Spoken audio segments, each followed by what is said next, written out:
Birinci sual düzgün mülahizəni müəyyən edin deyir. Şəkildəki ixtisaslaşmış hüceyrələr, şəkildə görürsüz əmci telləri verilibdir, köktükcükləri. Bitkinin gövdəsində yerləşir. Xeyr, bu gövdəsində yerləşmir. Bu səhvdir. Bitkinin kökündə yerləşir. Funksiyası su və suda həll olmuş mineral maddələri udmaqdır. Bəli. Doğru cavab. Ona görə buradan B variantını götürəcəyik. İkinci sualımız. Açar sözlərdən müəyyən ardıcıllıqla istifadə edərək mətni tamamlayın. Çiçəkli bitkilərdə ziqotun bölünməsi nəticəsində yaranır. Çoxhüceyrəli rüşeyin ziqotun bölünməsi nəticəsində yaranır. Mayalanmış mərkəzi hüceyrə bölünərək toxumun endospermini əmələ gətirir.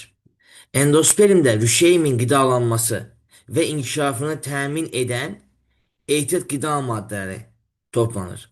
Mayalanmadan sonra yumurtacıqdan toxum əmələ gəlir. Deməli 2, 4, 3, 1. Yəni doğru cavabımız B variantı olacaqdır. Verilən şəkildə yoxdur. Bir toxumlu quru meyvə var.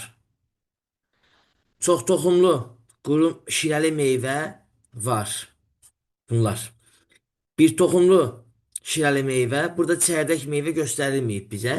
Ona görə bir toxumlu şirəli meyvə yoxdur. Doğru cavab C variantı olaraq götürəcəyik. Çox toxumlu quru meyvədə burada qutucuq meyvə vardı. Ona görə də C variantı olur. Bitkilərdə toxumların küləklə yayılmasını təmin etmir. Qanadcıqlar təmin edir. Uçağanlar təmin edir. Tükcüklər təmin edir. Qarmaqcıqlar isə bir yerə yapışmağı təmin edir. Yəni o heyvanlar vasitəsilə və ya da insanlar vasitəsilə yayılmağı təmin edir. Külək vasitəsilə yayılmağı təmin etmir. Ona görə cavab D variantı olacaqdır burada da. Beşinci sual. Cədvələ əsasən səhv olanları seçin. Bitki orqanı üzərində həm əlavə, həm də kök, həm də əlavə tumurcuq əmələ gələ bilər. 1. Yarpağın üzərində əlavə kök və əlavə tumurcuq əmələ gələ bilərmi? Deməli, bu doğru fikirdir. Bəli, yarpağın üzərində əmələ gələn kök əlavə kök, üzərində əmələ gələn tumurcuq isə əlavə tumurcuq ola bilər. Doğrudur. Bunu getdi. Gövdənin üzərindən kök çıxarsa əlavə kök, üzərində tumurcuq olarsa əlavə tumurcuq. Məsələn, buğum aralarında əlavə tumurcuq əmələ gələ bilər. Bu doğrudur, amma bu səhvdir deyir. Deməli, biz də bunu səhv kimi götürəcəyik. Kökün üzərində əlavə kök, xeyr, əlavə kök kökün üzərindən əmələ gəlmir.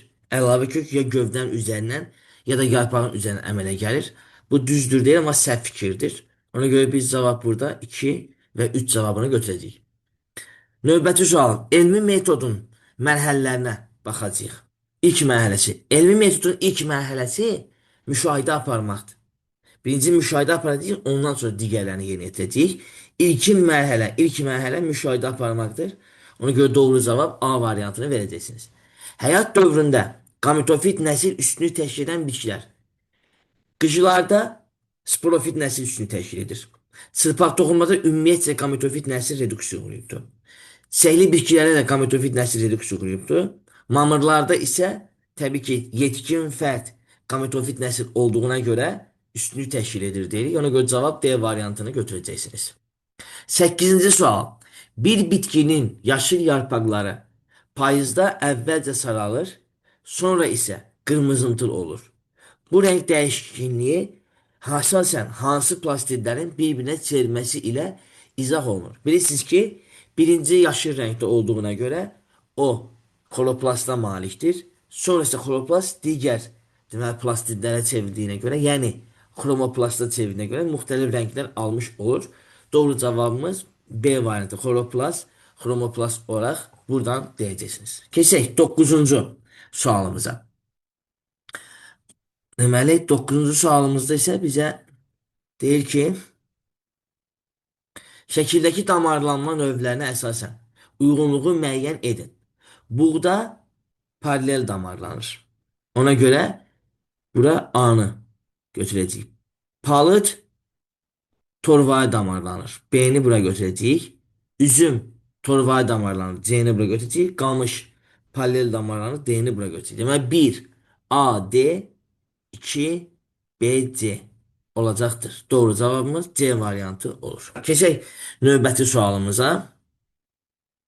Otaq temperaturunda bir qap çiğ süddə bir saat ərzində bakteriyaların sayı 1600 olmuştur. Bakteriyalar hər 15 dəqiqədən bir bölünərsə, bir saat əvvəl süddə neçə bakteriya olubdur deyəcəyik. Deməli, hər 15 dəqiqədən bir bakteriyalar bölünür. Bir saat əvvəl neçə bakteriya olmuşdur. Cəmi mənim 1600 dənə bakteriyam var. Bunu düsturla da eləyə bilərik. Belə bölmə üsulu ilə də eləyə bilərik. Cəmi 1600 dənə bakteriyam var. Bir saatımız 60 dəqiqədir. Və 15 dəqiqədən bir bölünür. 15 dəqiqədən bir bölünür. Əgər 1600 bakteriya 15 dəqiqədən bir bölünüb 1600 olubsa 1 saat ərzində, hansı ki 60-ı da 15-ə belə 4 dəfə bölünmüş deməkdir. Deməli, bir dəfə əvvəl bu 800-üymüş. Bir dəfə də əvvəl 400-üymüş. 45 dəqiqə əvvəl bu 200-üymüş. Bir saat əvvəl bu 100-üymüş. Bu bir üsulumuz. Belə də eləyə bilərsiniz. Deməli, cavab burada olur A variantı, yəni 100 bakteriya. İkinci bir üsulumuza baxaq. İkinci bir üsulumuzda isə biz bunu düsturla da eləyə bilərik. Belə bir düsturumuz var. NT bərabərdir. N0 vurulsun 2 üstü N-ə. N də zamanın deməli 20 dəqiqəyə bölünməsi və yaxud da 30 dəqiqəyə bölünməsidir, düsturdur. Amma bizə 15 dəqiqədən bir dediyinə görə 15 dəqiqədən bir bölünməsidir. O zaman 1600 bakteriya alınıbsa son sayımız bərabərdir. Başlanğıc sayımız N0 vurulsun 2 üstü 60 dəqiqəni 15 dəqiqəyə böləndə eləyəcəkdir 4. 2 üstü 4. O da bərabərdir. 2 üstü 4 deyir 16. Bəli, 1600 də 16-ya böləndə N0 da buradan bərabərdir 100-ə. Bu yolla da eləyə bilərik. Ona görə cavab A variantı olmuş olacaqdır dediniz. Keçək 11-ci sualımıza. 11-ci sualda şəklə əsasən yanlış olanları müəyyən edin deyir. Baxırıq. Şəklə əsasən yanlış olanları müəyyən edirik. Birinci ötürücü toxumadır. Bəli, bu doğru fikirdir. İkincisi sinir toxuması. Ümumiyyətcə bir şeyi bilin ki, bitkilərdə sinir toxuması olmur. Bu yanlış fikirdir. Üçüncü əsas toxumadır. Doğru fikirdir. Birləşdirici toxuma bitkilərdə yoxdur. Bu da deməli yanlış fikirdir. Doğru cavabımız 1 və 3 cavabı olur. Cavab D variantı olacaqdır. İndicənin kökümsovundan inkişaf edən cavan bitki əmələ gəlir. İndicənin kökümsovu zoğdur. Onun üzərində tumurcuq əmələ gəlir. Tumurcuq əmələ gəldiyinə görə tumurcuqdan da cavan bitki inkişaf edir. Ona görə cavab B variantı olacaq. Növbəti sualımız noxud toxumunun düzəlməsi ilə əlaqədar qrafiklərdən hansı və ya hansı da səhvdir? Düzələn zaman istifadə olan enerjinin miqdarı artır. Bu düzdür. Ehtiyat qida maddələrinin miqdarı azalır. Bu da düzdür. Ayrılan karbon qazının miqdarı əksinə tənəffüs sürəti getdiyinə görə ayrılan karbon qazının miqdarı da artması lazımdır. Ona görə bu doğrudur. Səhv verib də, yəni bizə artmalıydı. Əmələ gələn hüceyrə sayı təbii ki, bu bölündükcə daha da çox inkişaf etməyə başlayacaqdır. Yeni bir orqanizm inkişaf etməyə başlayacaqdır. Hüceyrə sayı da artacaqdır. Deməli, bu da doğrudur. Bizdən səhvi soruşuna görə yalnız B variantını götürəcəyik. Növbəti sualımız 14-cü sual. Orqanizmin quruluş səviyyələrini kiçikdən böyüyə doğru düzgün verildiyi bəndi müəyyən edin. Birinci hüceyrə gəlir. Hüceyrələr birləşir, toxumanı əmələ gətirir. Toxumalar orqanları əmələ gətirir. Orqanlar sistemini əmələ gətirir. Orqanlar sistemi də vahid bir orqanizmi əmələ gətirir. Deməli 5, 1, 3, 2, 4. Yəni cavabımız A variantı olacaq.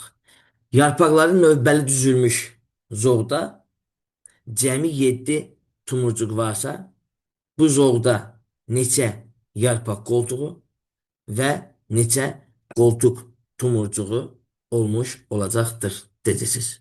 Baxırıq, 7 tumurcuq varsa, bu tumurcuğun biri təpə tumurcuğudur, yadda saxlayın.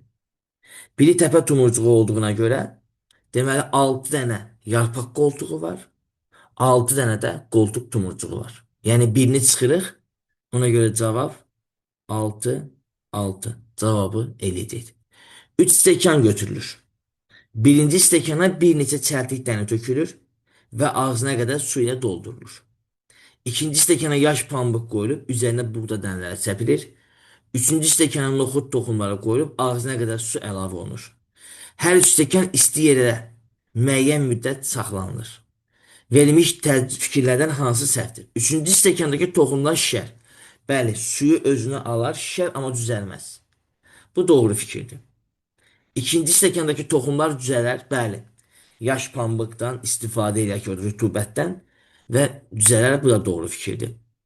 Üçüncü stəkandakı toxumlar düzəlməz. Bu da doğru fikirdir. Şişər, lakin düzəlməz.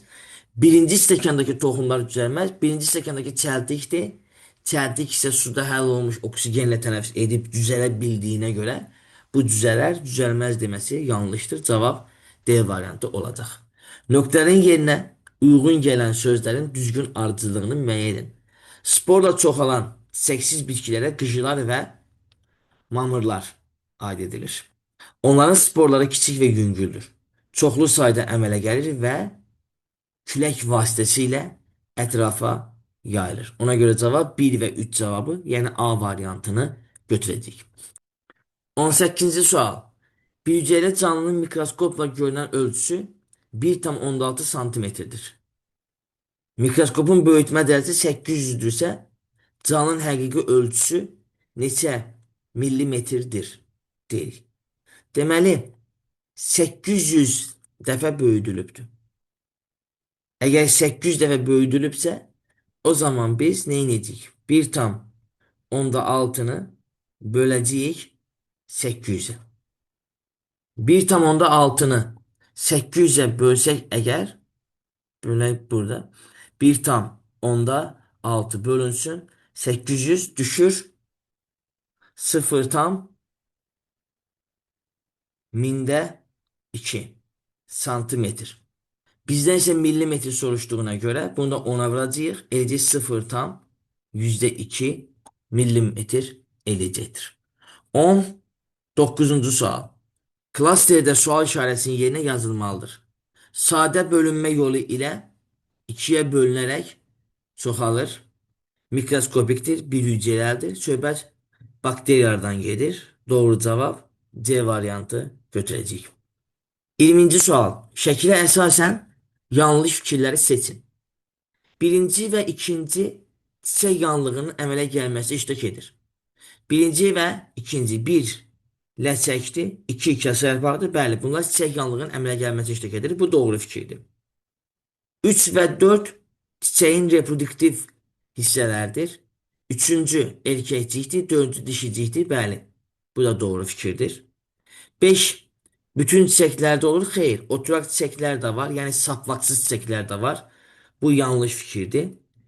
3 hermafrodit çiçəklərdə olmur. Hermafrodit çiçəklərin üzərində həm erkəkcik, həm dişicik olmalıdır. Ona görə hər ikisi də hermafrodit çiçəklərdə olur. Bu da yanlış fikirdir. Cavab A variantını götürəcəyik. 21-ci sual. Verilmiş bitkilərdən hansının toxumunun rüşeymində ləpə sayı digərlərindən fərqlənir? Günəbaxan 2 ləpəli bitkidir. Lobya 2 ləpəli bitkidir. Bənövşə 2 ləpəli bitkidir. Qarğıdalı isə 1 ləpəli bitkidir. Ona görə cavab buradan C variantı götürəcəyik. Nöqtələrin yerindən uyğun gələn bitki adlarını müəyyən edin. Taxıl bitkiləri olan buğda öz-özünə çovdar küləklə çarpaz tozlanan, elə A variantı düz gəlir burada. Çünki qarğıdalı olmaz, çarpaz tozlanan bitkidir. Çovdar çarpaz tozlanan bitkidir. Qarğıdalı da çarpaz tozlanan bitkidir. Ona görə cavab A variantı eləyəcəkdir. 23-cü sual. Düzgün fikri müəyyən edin. Küləklə yayılan bütün toxumlar xırda, yüngül və tükcüklü olur. İtxiyarı bitkisinin yetişmiş meyve ve toxumları heyvanlarla yayılır. Xeyr, heyvanlarla değil, özü yayır. Lobiya, noxud kimi paxlan meyvəli bitkilər toxumlarını özləri yayırlar. Bəli, bunlar açılacaq. Açılandan sonra özləri ətrafa yayılacaqdır. Burada bütün sözü doğru deyil. Bu heç buna görə bu səhv deyil. Hamısı xırda, yüngül və tükçüklü olmur hamısı. Yadda saxlayın. Qanadçığa da malik olanları vardır. Uçağına da malik olanları vardır. Ona görə bütün sözü yəni qaydanı pozur. Lobiya, noxud kimi paxlanan bitkilər, bəli, onlar yetişdikdə taycıqlar açılır və toxumlar ətrafa düşür. Özləri yayılır. Bu fikir doğrudur. Qızılağacın meyvə və toxumları külək vasitəsilə yayılır. Xeyr. Qızılağacın meyvə və toxumları bunlar su vasitəsilə yayılanlardır. Ona görə bu da səhv fikirdir. 25. Şəkil dəyişmə 24-cü sual üzr istəyirəm. Yeraltı, yerüstü. Gövdə yumruları yeraltı şəkil dəyişmədir. Bığcıqlar yerüstü şəkil dəyişmədir. Tikan yerüstü şəkil dəyişmədir. Kökümsovlar yeraltı şəkil dəyişmədir. Ona görə 1A, D, 2B, C cavabı olacaqdır. 25. X heyvan hüceyrəsidir. Sxemasiyasından yanlış kesişməni müəyyən edin. Plazmatik membran hamısında var. Bütün hüceyrələrdə var. Heyvan hüceyrəsinin nüvəsi də var. Heyvan hüceyrəsinin ribosomu da var. Heyvan hüceyrəsinin mitokondrisi də var. Amma heyvan hüceyrəsində hüceyra divarı olmur. Hüceyra divarı bitkilərdə, göbələklərdə, bakteriyada olur. Yanlış cavab burada. Bir dənə D variantını götürəcəyik. Bu da bizim 25-ci sualın cavabı.